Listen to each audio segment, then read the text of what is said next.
Vamos para a última etapa desse evento, discutindo o tema de indiscutível importância, com a participação dos alunos do programa de pós-graduação em Economia Política, apresentando suas respectivas comunicações dentro da temática, né?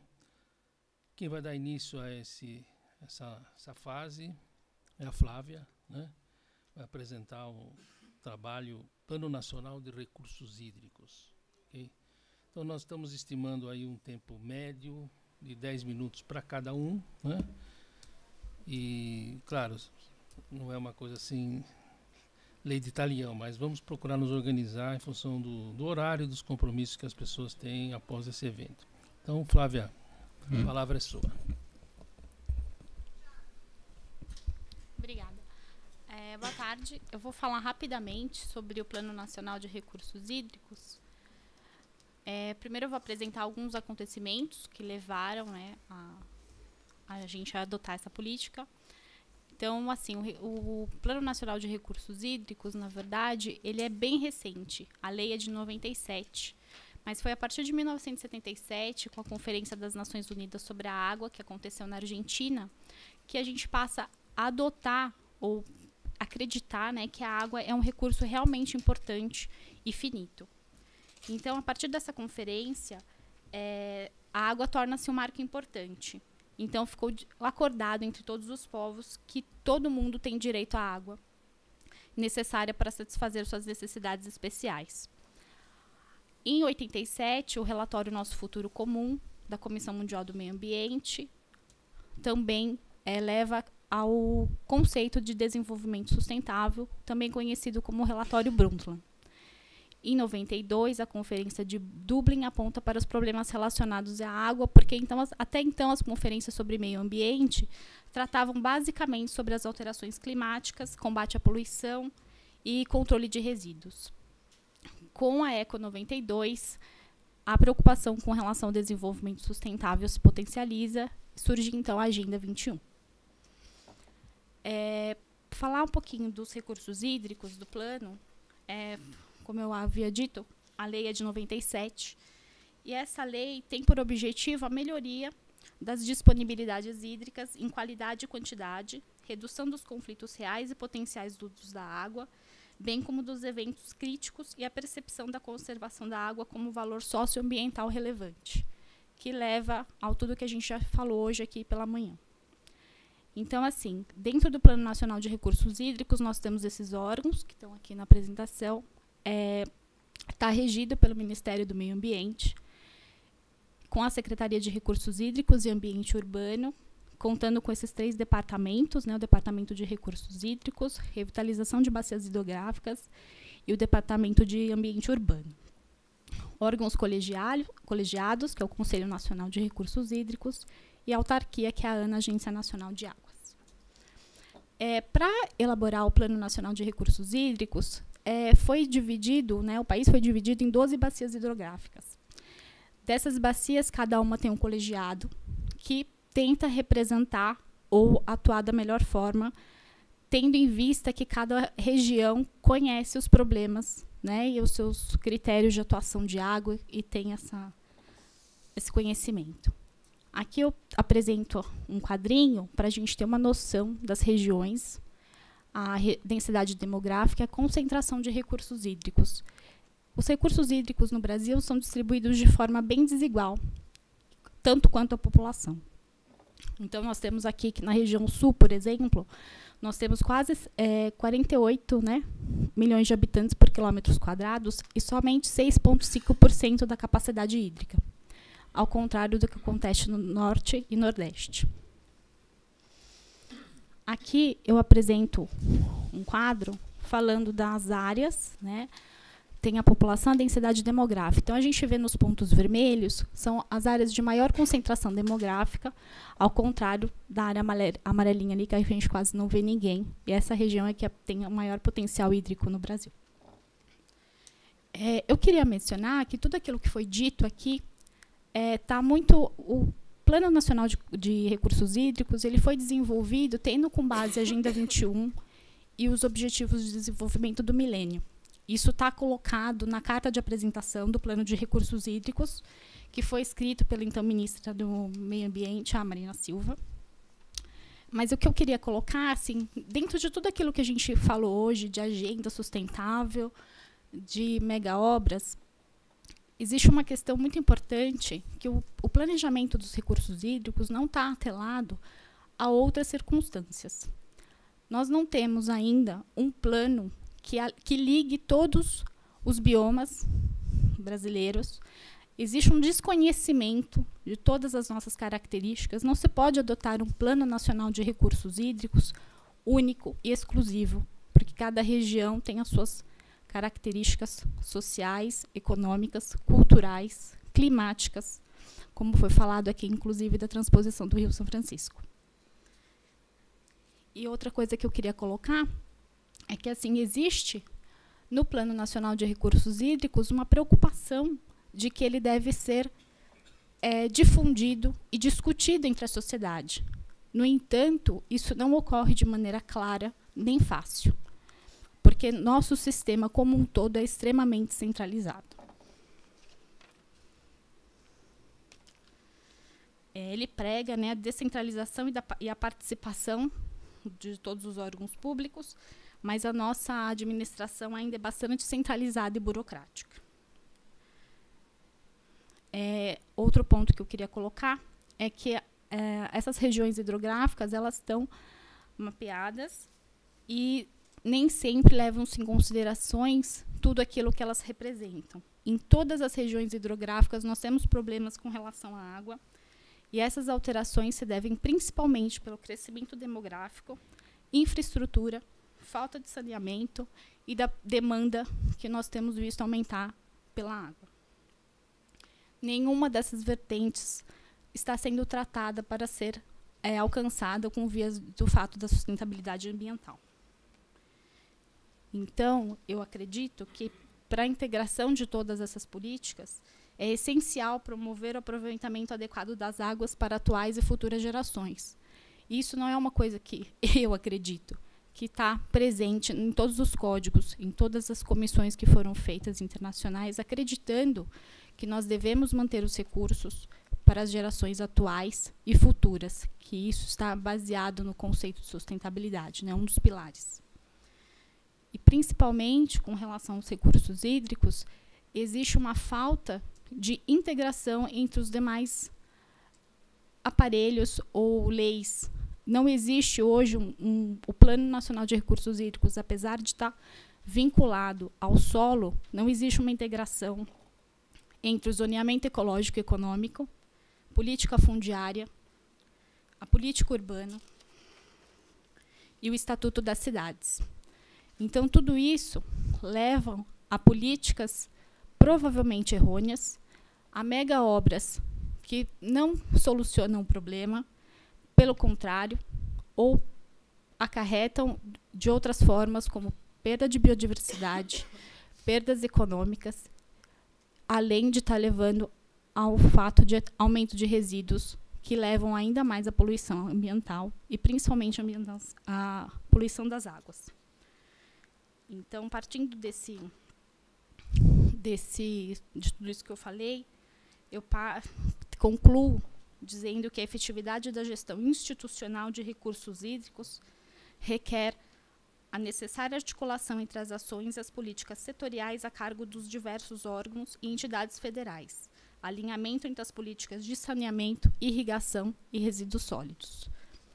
Apenas para a gente terminar um pouquinho, falando num curso de economia, eu acho que é preciso também integrar a Política Nacional de Recursos Hídricos, entendendo aquilo que a gente produz, entendendo os biomas, entendendo a cultura.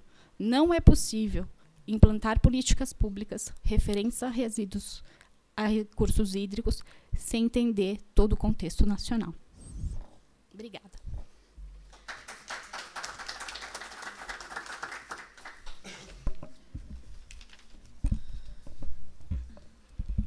Muito bom, Flávia. Agora nós vamos passar para a segunda apresentação. Aqui à minha esquerda, o Wagner, né, que vai pegar a questão ambiental sob a ótica da irrigação agrícola no Brasil, né? Então, aí, Wagner. Olá, boa tarde. Esse trabalho, na verdade, é um trabalho paralelo referente ao meu trabalho de dissertação de mestrado, que eu falo basicamente da formação do complexo agroindustrial no Brasil, dando foco na cultura de soja, tendo em vista que eu tenho experiência como gerente de suprimentos na Monsanto, e eu tento evidenciar o grau de dependência da agricultura brasileira frente ao capital financeiro, a nossa internacionalização de terras. Esse trabalho, esse resumo, na verdade, faz parte de um trabalho um pouco mais sustentado, teoricamente, que eu faço com 2 doutorandos em Economia Agrícola da Unicamp, que nós apresentaremos agora num congresso, dia 19, que vai acontecer em La Paz, na Bolívia, que é o encontro de geógrafos da América Latina. Então, esse aqui é um pedacinho no que tange ao impacto ambiental, no que nós apresentaremos lá pertinente ao complexo agroindustrial. A respectiva comunicação, como eu havia dito, aborda aspectos do impacto ambiental da irrigação agrícola brasileira e seus efeitos sobre a modificação do meio ambiente, no que tange a salinização do solo, a contaminação de recursos hídricos, a disponibilidade de água para outras atividades, que nós chamamos de utilização múltipla da água, consumo de energia e saúde pública, efetivamente. Eu trago, primeiramente, uma elucidação do que concerne a irrigação, que ela basicamente ela propicia a água a culturas de maneira a atender às suas exigências hídricas durante todo o seu processo cíclico, de acordo com a cultura que você esteja trabalhando, obviamente, possibilitando maior índice de produtividade e produtos de boa qualidade. Para evitar entendimentos errôneos para aquelas pessoas que trabalham minimamente com agricultura, é interessante que nós enxerguemos essa questão de uma forma bifásica, né? Tanto no impacto ambiental e também tanto no que tange ao impacto econômico. Então, eu trouxe alguns dados referente a índices que nós trazemos da FAO, trazemos do CNA, enfim, e também pela experiência que eu tenho em campo, especificamente no Mato Grosso e Rio Grande do Sul. No que tange à irrigação agrícola brasileira, ela aumenta a produtividade nas culturas, em média a produtividade nas áreas irrigadas de 2,5% a 3% maior do que nas áreas não irrigadas, aumenta o valor da propriedade, o lucro da agricultura no que diz respeito à renda da terra, no âmbito um pouco mais acadêmico, em média o valor bruto da produção é 5 vezes maior do que das áreas não irrigadas, e permite 2 cultivos no mesmo ano. É interessante esse aspecto, que o Brasil é o segundo colocado no que diz respeito à exportação de grãos. Tange, obviamente, a tecnologia utilizada, a grande extensão de terra que nós temos, a qualidade de solo que nós possuímos, mas também nós somos o único país que possui 2 safras, a safra e safrinha. Então, nós temos uma maior ritmia produtiva e maior ritmia de produtividade. Aqui eu trouxe, para elucidar a questão, os 3 tipos de irrigação que nós temos no Brasil. A primeira delas é a irrigação por superfície, muito utilizada no Sul, no Rio Grande do Sul, para a produção de arroz. Ela possui baixo custo de implantação, baixo custo de utilização energética e de manutenção também. A irrigação localizada, utilizada principalmente em produções frutíferas, com baixo custo de mão de obra e energia, facilidade e eficiência na aplicação de fertilizantes e pouca perda na evaporação dos resíduos. E a irrigação por aspersão, onde eu tenho um pouco mais de experiência no que diz respeito à nossa produção agroexportadora, tanto a soja quanto o milho, muito utilizada na produção de soja, com baixo custo de mão de obra, facilidade e eficiência na aplicação de fertilizantes, pesticidas, herbicidas, e pode provocar danos ao solo devido ao escoamento da água nas proximidades. Eu trago os 5 principais impactos ambientais que eu daqui da PUC de São Paulo e o pessoal da Unicamp mapeamos. O primeiro é a modificação do meio ambiente. No Brasil, esse problema está mais associado principalmente ao aproveitamento de várzeas inundadas e o uso de sistemas de irrigação por superfície, o primeiro que eu mostrei pertinente à plantação de arroz, notadamente por inundação ou utilização de sulcos. A drenagem e o seu cultivo intensivo, propriamente dito, causa distúrbios às condições naturais da área, eliminando a vegetação nativa, como consequência imediata alterar a microflora, a fauna regional, a produção de peixes, produção de insetos, a condição de erosão e sedimentação também da bacia hidrográfica, como foi dito pela professora Regina na segunda mesa. A segunda questão abordada é a salinização do solo, que também foi superficialmente abordada pela professora Regina. A estimativa da FAO hoje é que dentro dos 250 milhões de hectares que nós temos irrigados no Brasil, 50% já utiliza essas tecnologias que foram abordadas. Todavia, 10 milhões de hectares irrigados hoje são perdidos anualmente devido ao excesso de salinização no solo. Então, a perda é um tanto quanto expressiva. Existe uma dicotomia no que diz respeito à utilização de tecnologia mal apropriada, mal aplicada e mal planejada, e os efeitos que ela acarreta. A salinização do solo, por caráter de curiosidade, talvez seja uma questão um pouco técnica, afeta principalmente a germinação, a densidade e o desenvolvimento vegetativo da cultura e reduz sua produtividade. E, nos casos mais intensos, leva a cultura total à morte. Eu presenciei isso algumas vezes. A terceira questão levantada é a contaminação dos recursos hídricos, que seria as águas, os rios e as águas subterrâneas também. É um efeito colateral que, no meu ponto de vista, tange a minha maior preocupação, tendo em vista que essa contaminação atrelada aos rios e córregos e à água subterrânea é oriunda do excesso de água utilizada no processo irrigatório, na irrigação agrícola, e ela não é evapotranspirada. Até foi a questão que também foi tangenciada na segunda mesa. Essa água que não é evapotranspirada, ela vai diretamente para os depósitos subterrâneos, arrastando nitrato, sódio, potássio, resíduos de fertilizantes, herbicidas, contaminando esses nossos recursos hídricos, que afeta tanto a nossa geração, só que de uma forma tanto quanto inexpressiva, devido realmente à falta de mapeamento do que está acontecendo, só que ela tange de uma forma indubitavelmente as gerações futuras. E a água é um bem escasso e extremamente essencial para a sobrevivência da nossa espécie, né? Que subjugamos achando que seja superior às outras. Essa contaminação dos solos subterrâneos não tange apenas a questão rural, né? O abastecimento de água potável da região rural e da região urbana, ela é tangenciada, ela é prejudicada. O quarto, mas não menos importante, é o consumo elevado de energia.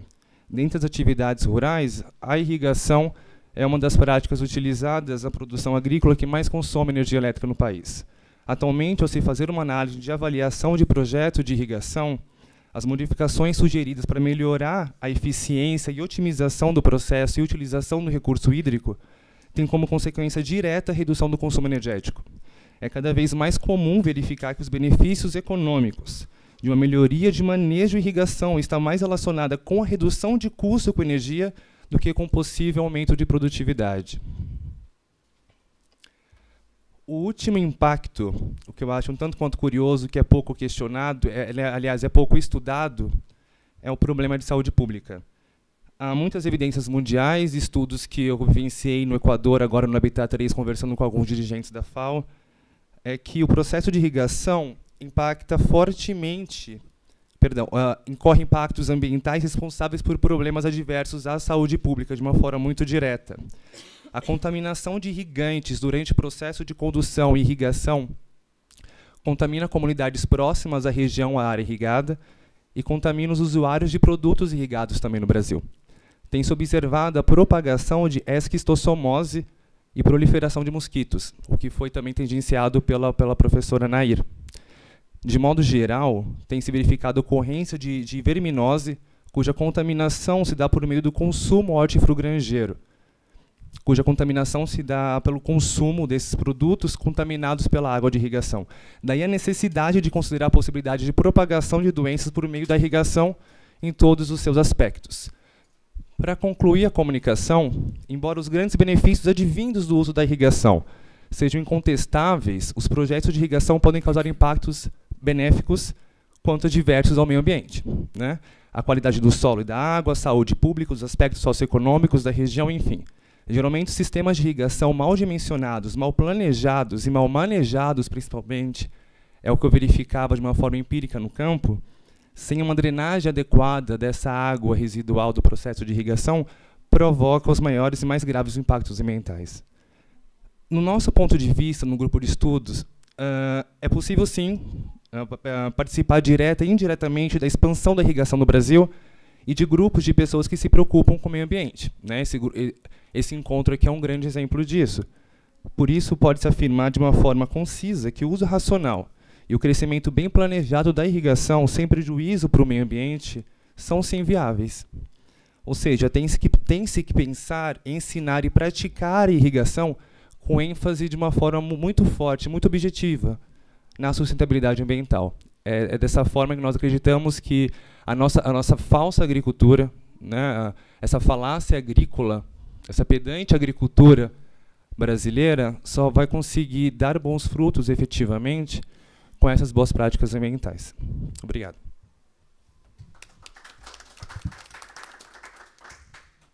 Muito bom. Para a terceira apresentação, né, a comunicação da Ana Carolina, tem um título aqui muito simpático: Agenda de Renovação Política de Inovação para o Setor de Recursos Naturais, Mineração, na Suécia. Né? Mais ou menos isso? Mais ou menos isso. Tá legal. Vamos lá. Não esgotei o assunto, não. Não. Tenho 10 minutos. Tem 10 minutos. Vamos lá, gente. Boa tarde. Bom, como o professor falou, sou Ana Carolina, sou aluna aqui do mestrado. E eu vou falar um pouquinho hoje, bem resumido, essa é uma parte da minha pesquisa que eu estou desenvolvendo aqui no curso de pós. Eu trabalho com políticas de inovação e aí eu tenho trabalhado com a Suécia como benchmark e aí dentro da minha pesquisa a gente identificou essa questão da sustentabilidade, tanto ambiental como social. E, bom, e é isso que eu vou apresentar para vocês hoje. Como um pano de fundo, só para ficar um pouco, para quem não conhece do assunto, o Brasil tem um potencial enorme na questão de mineração. A gente está aqui com... Deixa eu virar para cá. O PIB mineral, eu não trato de petróleo nem gás. Então, quando eu falo mineral, seria só de minérios mesmo, extrativo e de transformação. Hoje está em 2,3%. Os dados de 2014, que foram publicados em 2015, que são os últimos que eu consegui com o IBRAM, são aqueles que eu coloquei ali. Tá muitas informações, mas é só para vocês terem uma noção do tamanho do nosso potencial mineral hoje, da indústria mineral brasileira. Então, a gente tem 8.400 minas espalhadas pelo Brasil, estão em atividades com empresas funcionando, que geram empregos direto. Então, assim, é um setor que é bem dinâmico. E a gente está em terceiro no ranking global de produção de minério de ferro e a gente tem uma das maiores reservas, aliás, a maior, né, com 93% de nióbio do mundo. Então, assim, é um potencial gigantesco de minérios. Então, tem espaço para a gente estudar. E aí eu comecei a mergulhar na questão do que é feito frente à inovação dentro desse setor. Assim, a gente tem esse potencial, mas como ele é explorado? E aí eu descobri que assim, a gente está engatinhando nesse setor de inovação, a gente tem já é feito algum tipo de exploração, né, nessas minas, como eu falei, mas a questão da inovação ainda está começando. E aí, quando eu fui investigar, eu descobri que vários países, né, talvez menores que o Brasil, alguns maiores, como Canadá, Austrália, ou parecido no tamanho, mas países menores, como a Suécia, que eu vou falar hoje, tem feito um trabalho muito maior na área de inovação e tem uma preocupação muito grande com a sustentabilidade.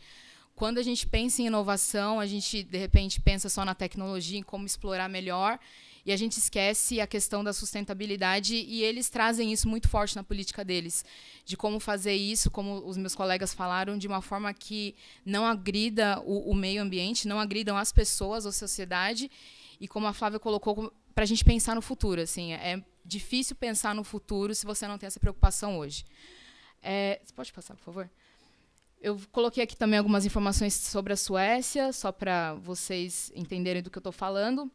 A Suécia, em tamanho de produção e até de território, lógico, é bem menor que o Brasil, porém, eles, no ranking global de inovação, eles são segundo lugar, perdem só para a Suíça.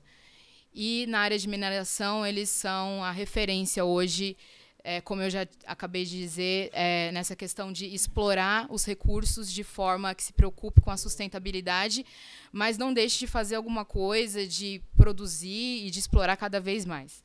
Então, aqui eu coloquei algumas das informações. Eles lideram hoje a produção de minério de ferro na Europa, são detentores das 3 maiores reservas, então, assim, também tem espaço. E aí eu comecei a tentar fazer essa investigação de o que a gente poderia aprender com eles e tentar trazer para o Brasil. Além disso, posso passar, por favor?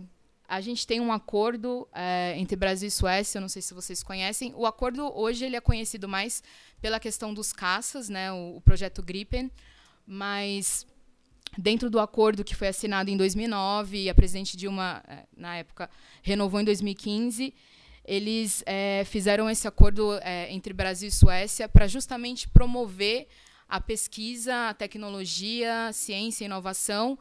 Então, assim, esse acordo já existe. Dentro da minha pesquisa, eu tenho contato com o pessoal da universidade de lá, o pessoal da embaixada da Suécia que está aqui no Brasil, e eles têm essa curiosidade e a vontade de investir no Brasil, porque, como eu falei, é um país que tem potencial nessa área, mas ainda não começou a ser muito bem explorado.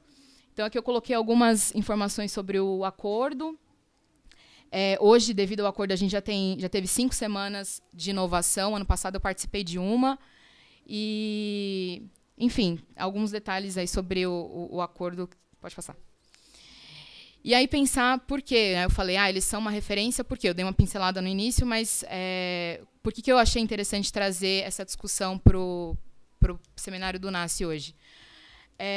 Ano passado, o Brasil lançou um edital que se assemelha a uma política. A gente não tem uma política de inovação para mineração. Então, o mais próximo que a gente tem é o Inova Mineral, que foi lançado ano passado, resultado de uma parceria da FINEP com o BNDES. Eles lançaram esse edital. Eu acho que foi um pouco resposta ao que aconteceu em Mariana. Assim, a gente precisa fazer alguma coisa nessa área de mineração, criar uma regulação mais forte, pensar como vai ser o futuro. E também para desenvolver o setor. Então, eles lançaram, mas quando a gente analisa esse edital, a gente vê que a preocupação mesmo embora eles falem de inovação, mas é uma preocupação mais como se fosse uma política industrial. E eles não contemplam essa área da sustentabilidade. Se eles falam que é importante você mitigar os riscos de novos acidentes, né, como aconteceu em Mariana, mas não tem ações tão pontuais como é trabalhado na política sueca, e é por isso que eu apontei aqui como uma referência. A Suécia tem essa agenda para inovação, que é esse STREAM, que tem esse nome gigante, né, que fala sobre a estratégia deles para como tratar a inovação.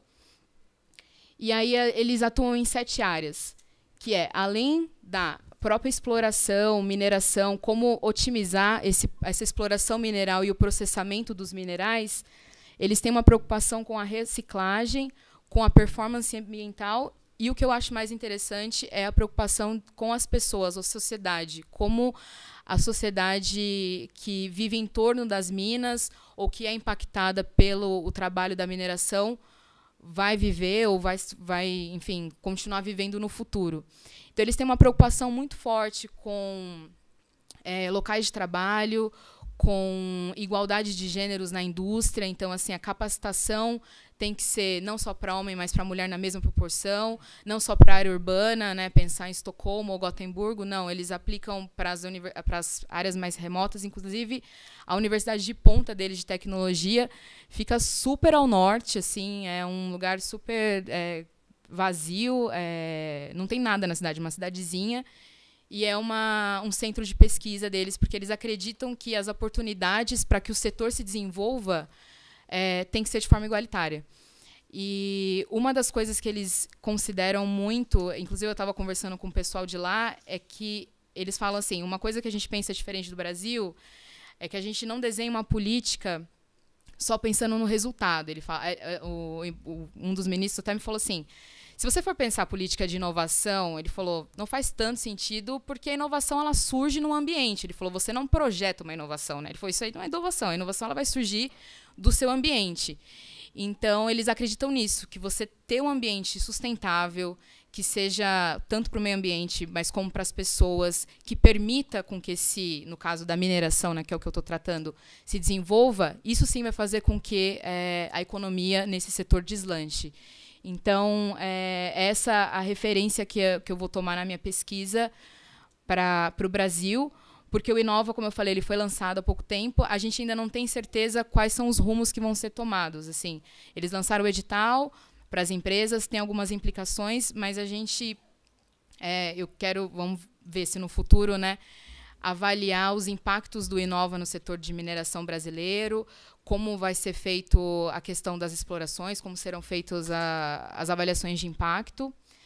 E aí, eu acho que meu próximo slide não dá para ler, eu sei, mas eu coloquei um quadrinho aqui para efeitos de comparação, se alguém depois tiver interesse, de como a nossa preocupação está mesmo focada numa questão muito mais industrial e não tem ainda, a gente espera que no futuro aconteça uma preocupação ambiental e social, enquanto eles investem muito mais que o Brasil em P&D, enfim, na sustentabilidade, na indústria, e eles têm essa preocupação de que o meio tem que estar sustentável e ok para que aí sim a economia se desenvolva. É isso. Obrigada, gente. Ok, muito bom. Então vamos completar o quadro, né, com a última comunicação da Fabiana, que vai tratar a questão com o meio ambiente, a relação do meio ambiente com o setor privado e no que isso representa os entraves para o desenvolvimento, né, sustentável. Então o setor privado está chegando aí, né, mais visivelmente. Tá ok, então vamos lá. Enquanto eles colocam a apresentação, eu tive a oportunidade de participar desde o início do evento. Eu acho que é muito bacana nós estarmos dentro de uma universidade debatendo sobre o tema de sustentabilidade. Eu acho que isso mostra o quanto que esse tema tem se tornado relevante em todas as agendas, né? E desde o início a gente começou, em todas as falas, em todas as apresentações dos professores, eles foram reforçando muito a questão da relação do homem com o meio ambiente, o quanto ela sempre foi uma relação muito preocupada com a produtividade e com o consumo, os desastres ambientais que ocasionaram, as agendas internacionais, a Agenda 21, os Objetivos do Desenvolvimento Sustentável. Eu acho que os nossos colegas aqui, durante a apresentação, foi mencionado diversas vezes a palavra sustentabilidade. Mas, de fato, o que é a sustentabilidade, né? E eu acho que, ao longo do dia, foi falado muito da questão de políticas públicas, sociedade, partes interessadas, mas onde entra o setor privado nesse tema, nesse desafio, e qual que é o papel dele, como ele vem se comportando? Eu acho que o meu desafio é trazer um pouco para vocês hoje do papel do setor privado nessa temática e como ele vem atuando no Brasil. Acho que já foi falado, mas eu quis reforçar o que, de fato, é o conceito de desenvolvimento sustentável, né? Ele surge em 1987 pela ONU, surge um conceito, mas não surgem metas, né? Ela traz um conceito de necessidades, de trabalhar vários pilares, e ao longo dos anos, 30 anos depois, a gente se depara ainda com um conceito de desenvolvimento sustentável e vários desafios. Pode passar. E daí a gente percebe que dentro desse conceito de desenvolvimento sustentável tem 3 pilares, né? Econômico, social e ambiental. Foi bacana ouvir na fala dos meus colegas que muitos mencionam a sustentabilidade ambiental ou a sustentabilidade social.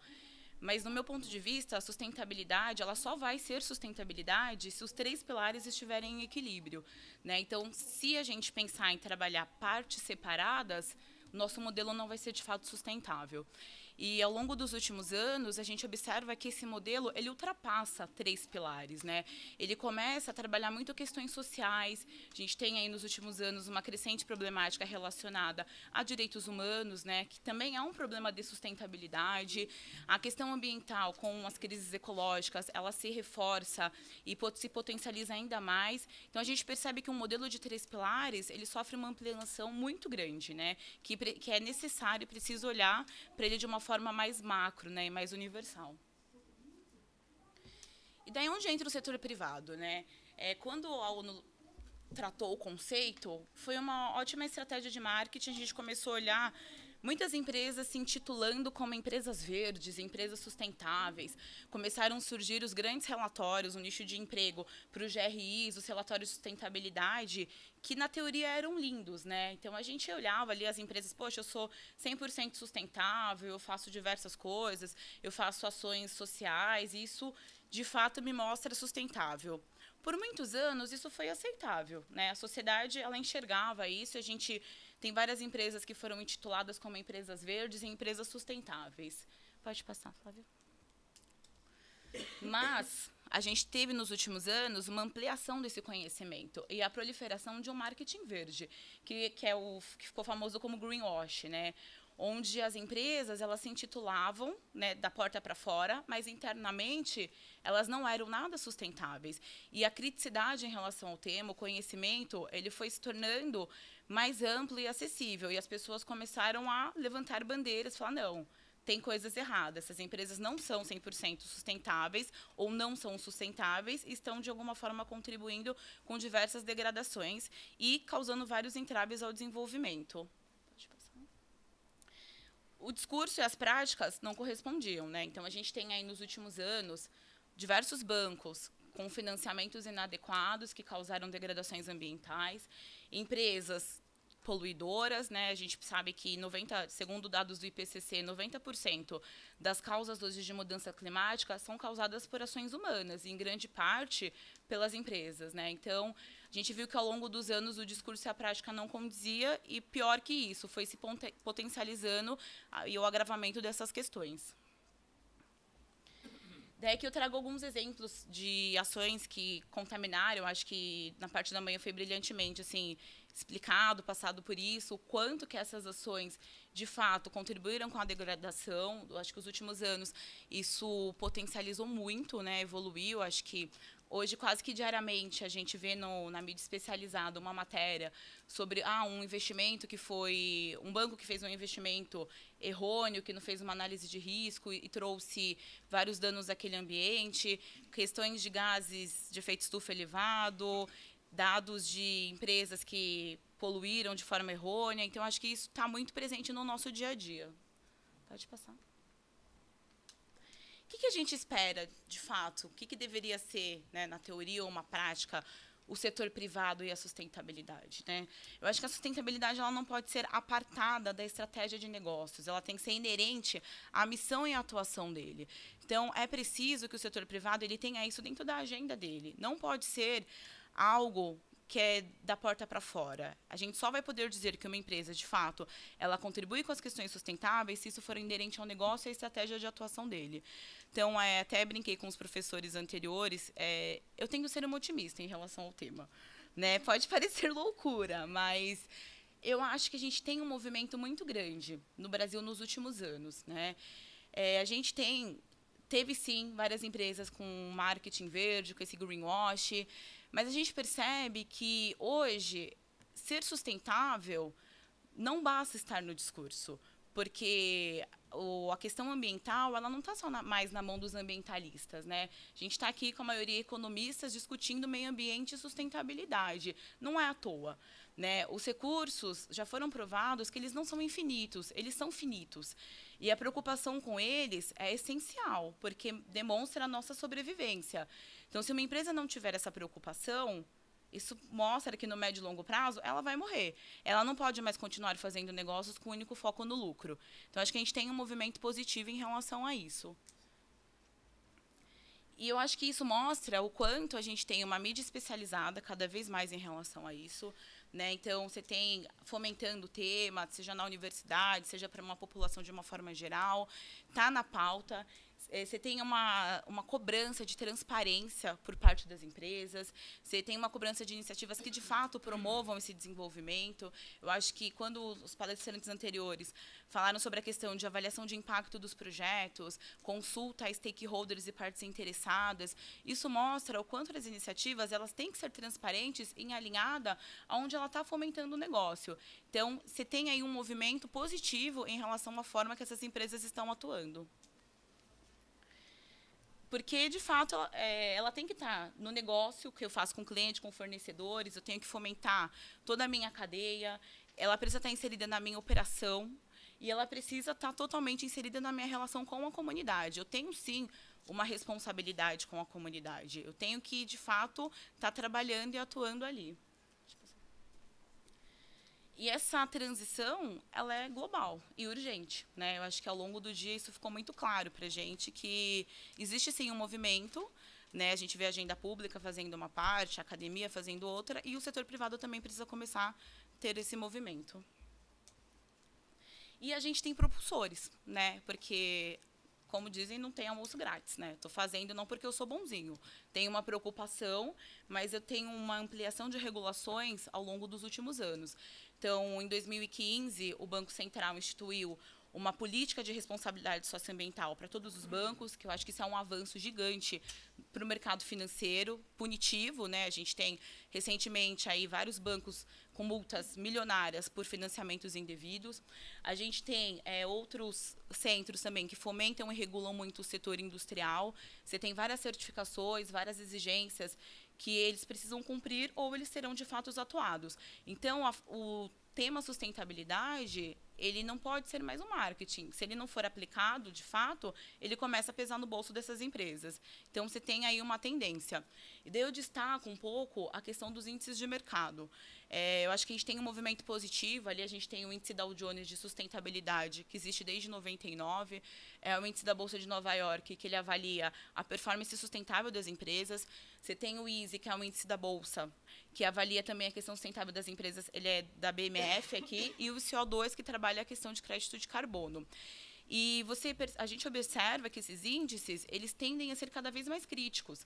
Então, você tem uma cobrança, principalmente o que é inerente às questões ambientais, muito forte nos últimos anos. E a empresa, ela não responde um questionário. Ela tem que evidenciar, de fato, que ela tem práticas, sim, sustentáveis e que ela está promovendo o desenvolvimento sustentável. Dentro desses quesitos, ela tem que mostrar que ela está apoiando políticas de energia, políticas de recursos hídricos, que ela vem trabalhando em relação a isso. E o índice ele é punitivo. Se você responder e não estiver coerente com as suas respostas, você sai da carteira. Então, nós tivemos do índice Dow Jones diversas empresas que saíram dessa carteira no ano passado. Aqui no ISE, a Vale participou da carteira até 2015. No último índice, ela foi excluída da carteira. E você tem, pela primeira vez também, agências de rating que começam a avaliar as empresas não só pela performance financeira, mas também pela performance em sustentabilidade. Então, eu acho que a gente parte para um movimento que, de fato, eu tenho sim que fazer, comprovar e fomentar um desenvolvimento que trabalhe esses 3 pilares da sustentabilidade. Caso contrário, eu começo a ser punido, tanto financeiramente, tanto pelos meus investidores. Deixa eu passar. Bom. Não, tem só mais um. E daí, assim, a ONU, desde 1987, vem trabalhando esse tema de forma conceitual, né? Só que hoje, em 2015, a gente tem os Objetivos do Desenvolvimento Sustentável, que exige uma participação do setor privado também. Então, eu tenho o conceito e tenho metas. Eu tenho o Pacto Global, que as empresas têm que participar. A gente tem essa cobrança por parte de todos os nossos stakeholders e investidores e um desafio gigantesco de uma agenda até 2030. Então, eu acho que a minha mensagem final aqui eu sou, sim, uma otimista em relação ao tema. Eu quero continuar sendo, porque eu acho que a sustentabilidade ela é urgente, né? Eu preciso estar tratando dela numa agenda de economistas como nós estamos hoje. Eu preciso alterar a minha forma de fazer negócios e a forma que nós estamos sendo hoje, porque é um ganha-ganha ou uma negação. Ou eu mudo e começo a pensar nos 3 pilares, em pessoas, no meio ambiente, na economia, ou eu não vou conseguir continuar fazendo negócios. Não vai existir lucro se não existir meio ambiente e pessoas. Então, acho que a gente parte aí para um movimento positivo, de uma nova agenda, de uma nova tendência, que eu acho que nós, como academia, temos um papel essencial em relação a isso, como pessoas que produzem conhecimento. Recentemente, eu participei de uma palestra com 40 alunos de graduação e nenhum deles sabiam que eram os Objetivos do Desenvolvimento Sustentável. Aquilo me deixou bem frustrada, assim, porque nós cobramos tantas coisas dos outros, mas nós deixamos a desejar algumas coisas. Então, se de fato a gente quer que o setor privado, o setor público, eles promovam um desenvolvimento sustentável, nós, como academias, temos um papel gigante em relação a isso. Eu acho que a gente tem um ambiente como esse que nos proporciona ter um contato muito significativo com vários especialistas, mas nós saímos daqui, gostaria que todos nós saíssemos daqui com um ponto de interrogação e muito focados assim, o que eu posso fazer e como eu estou inserido nesse tema. Obrigada. Bom, encerramos assim esse painel de comunicações, né? Última etapa do evento. Eu fico feliz assim de poder estar participando. Não participei do evento todo, mas só na parte da tarde. Exposições brilhantes, né? Os dois apresentadores anteriormente a esse painel, a professora Mônica, e agora pessoas, alunos, né, do pós engajados nessa questão ambiental e com a visão otimista, né? Militantes, né? E aí vocês estavam falando, eu estava lembrando de um artigo do Leonardo Boff, né? Antítese do otimismo.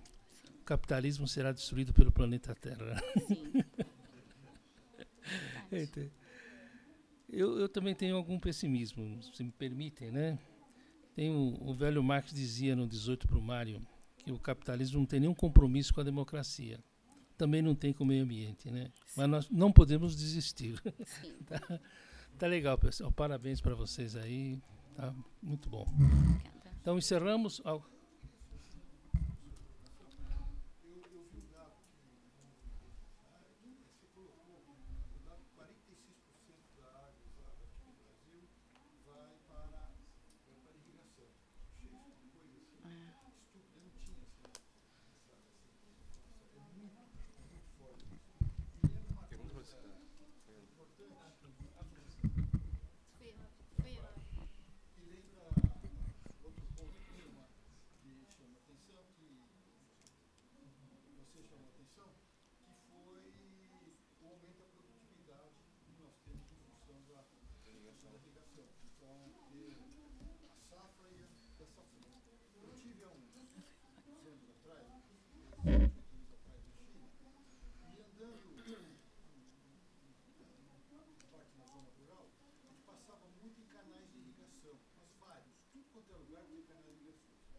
Tem canais de irrigação, mas só quando chove.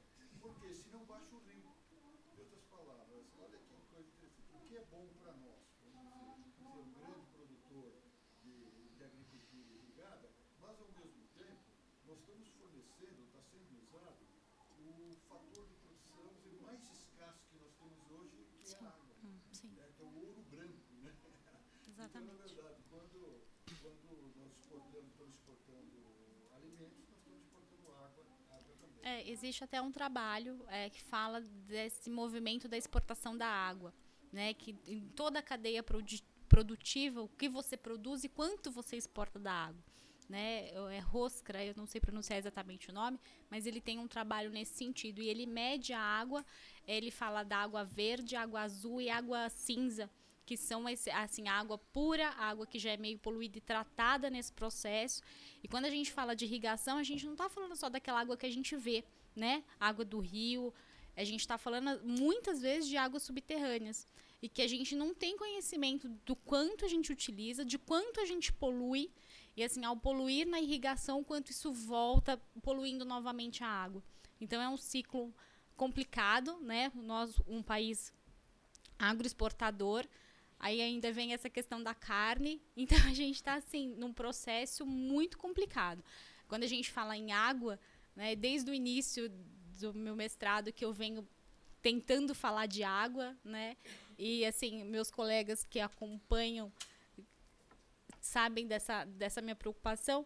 Mas, assim, a gente não mensura, né, tudo que a gente utiliza e que todo mundo precisa. A gente fala de água, não é água para beber, né? Água para muita coisa.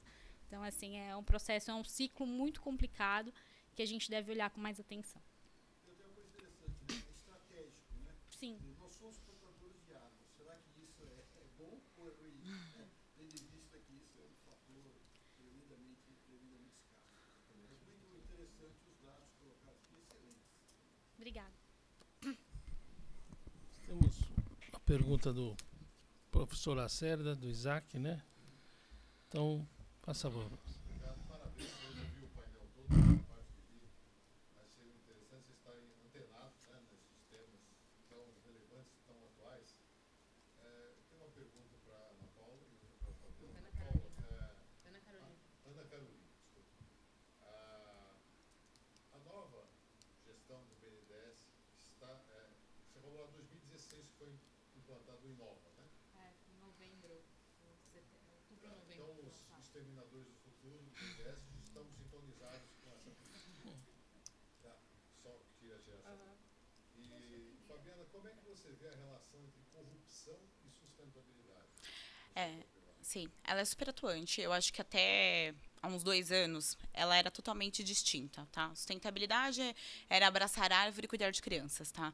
Hoje a corrupção, ela tá dentro desse tema. Então, as agendas de sustentabilidade no setor empresarial não só tratam de questões ambientais e sociais, mas também coisas de corrupção econômica, de todas as formas. Então, a gente tem, sim, um cuidado com isso. Os índices de mercado nos cobram esse tema, tanto o ISE quanto o Dow Jones. Ele tem uma dimensão específica para questões de corrupção. Então, essa semana eu estava até numa reunião com o pessoal da Bolsa e apareceu muito isso, porque no Brasil, nos últimos 3 anos, as empresas foram as que mais aderiram políticas anticorrupção e ética, mas foram os anos que ocorreram os maiores escândalos, né? E a gente vem trabalhando muito esse ano para que não basta ter uma política, mas, de fato, isso tem que estar inserido. As empresas que não conseguirem atender esses pontos serão, sim, penalizadas e excluídas. Isaac, você quer fazer a pergunta? Primeiro eu queria agradecer a vocês, porque eu tenho amigos biológicas e eles falam assim, não, para ouvir essas coisas você tem que sair da rua, porque não fala isso. Eu vou chamar eles de Matos hoje mesmo. Não tem nada a ver. Nossa, quando eu ouvi você falar de perda de biodiversidade, zoneamento ecológico, aí bioma, nossa. Da próxima vez você chama eles.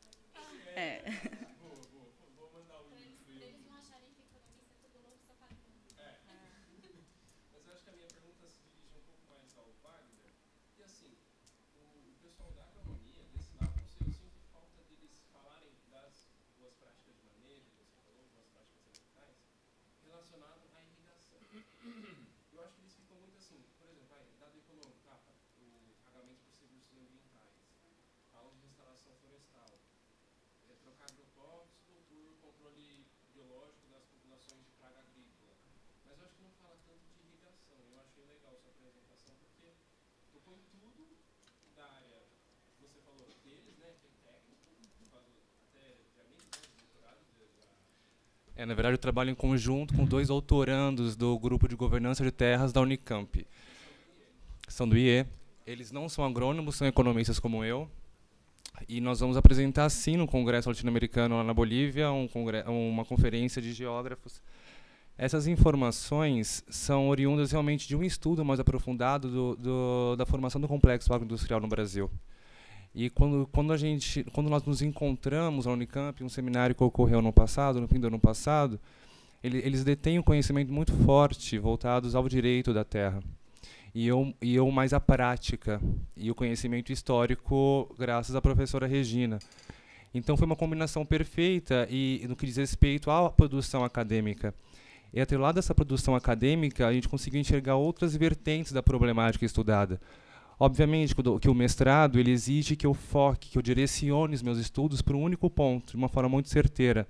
Mas isso não abstrai o meu senso acadêmico, a minha abstração e as minhas preocupações para assuntos paralelos que tangem diretamente à agricultura e ao meu bem-estar diretamente.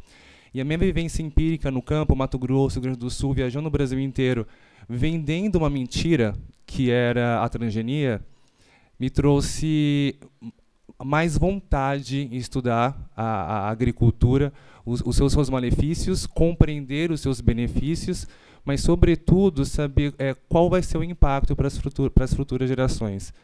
Então, se os economistas hoje não estudam os efeitos drásticos do processo de irrigação, na verdade, como eu disse, né, é uma análise bifásica. Existe, sim, os efeitos positivos, mas existe o efeito negativo que tem que ser estudado. Se os economistas não estão focando esse aspecto, eu prefiro ser ovelha negra do Corecon e trazer isso à tona.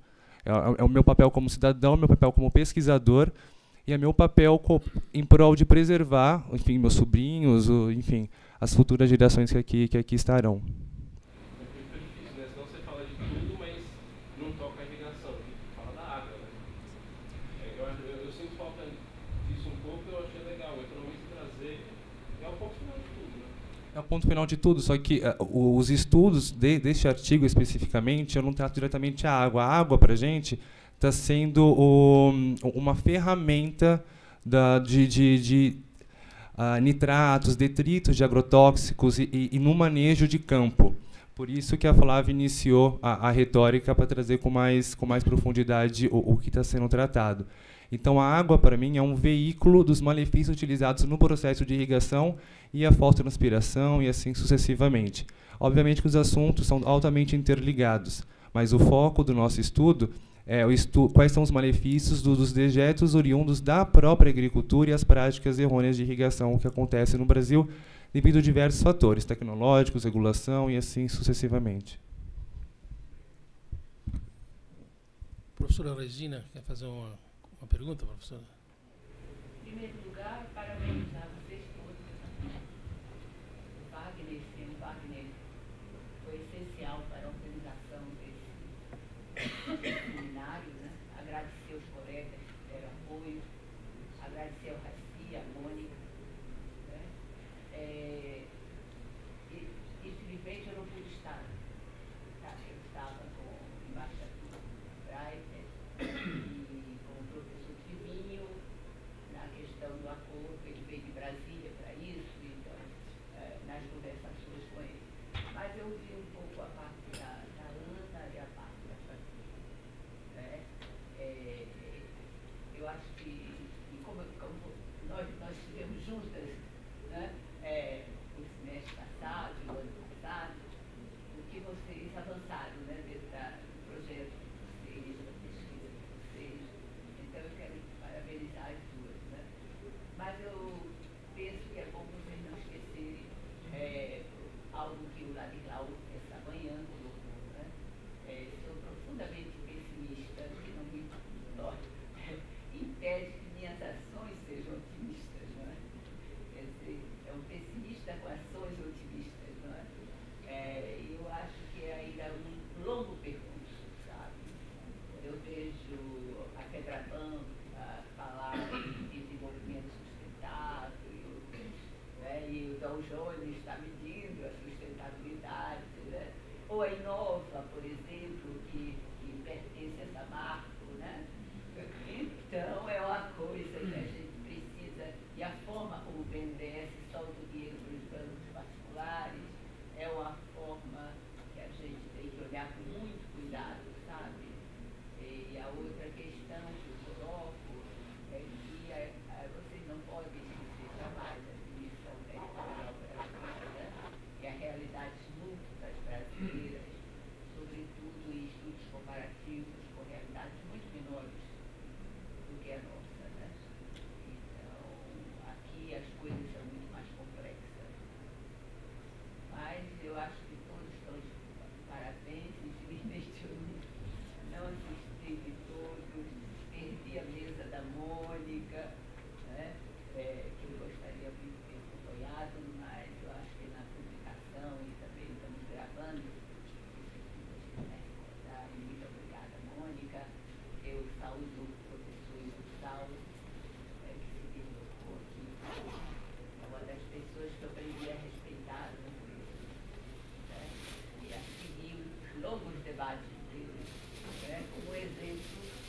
como exemplo realmente de uma resistência que a gente tenta, e do ensinamento do médico, que é